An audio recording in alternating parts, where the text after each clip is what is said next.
Hey everyone, today I've got a very special review for you, the Red Wing Heritage Series 2950, or the Rover in copper rough and tough. So about a month ago, I wanted to find a new boot.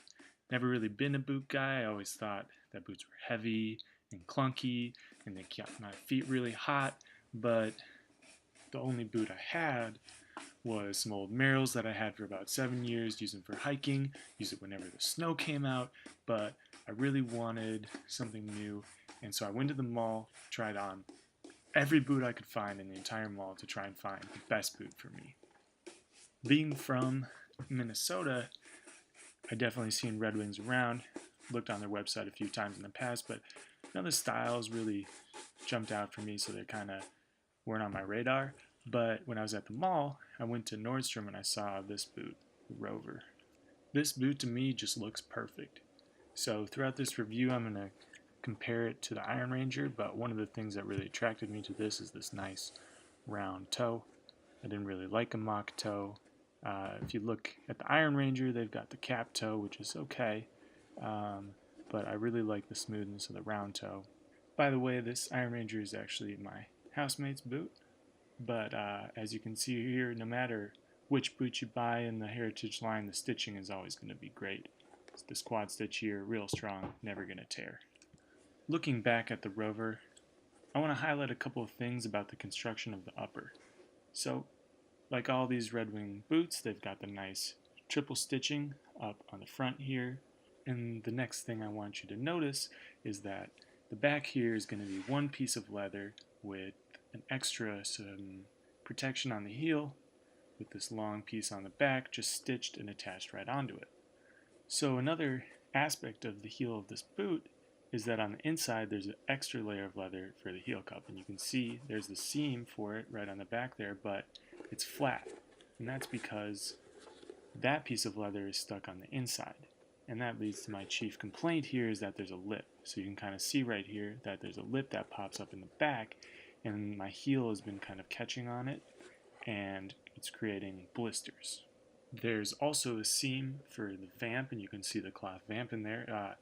And that doesn't really bother me so much. It's really just when you have that lip on the back and your heel is slipping up and down and you're pushing all of your weight, it kind of sits right up on the seam, and that something that I hope will go away as I break in the boot. So now we can compare how that isn't a problem on the Iron Ranger. So you can see if you focus again, so you've got a similar vamp and you've got the triple stitch and the cap, but the extra piece of leather on the back is on the outside.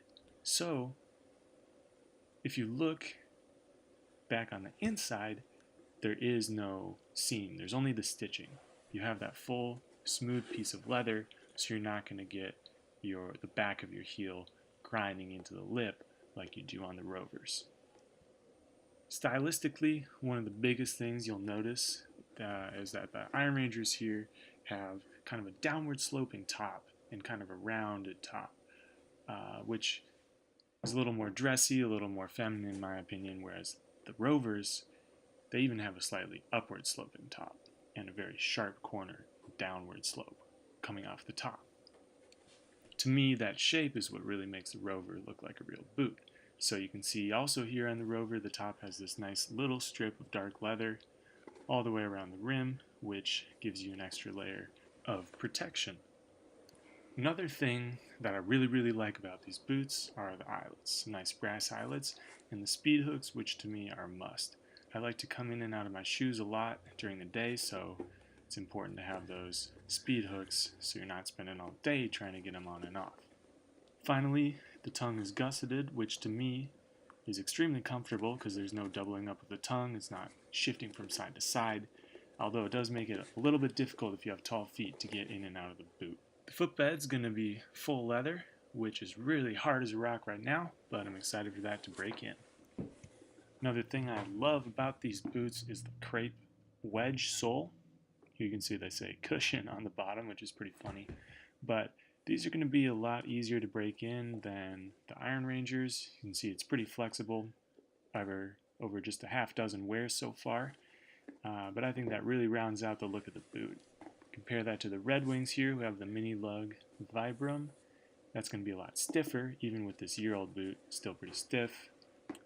But I've been walking with the crepe sole in the ice and the snow, and it's pretty grippy, so I haven't noticed any slippage, so I wouldn't worry about that.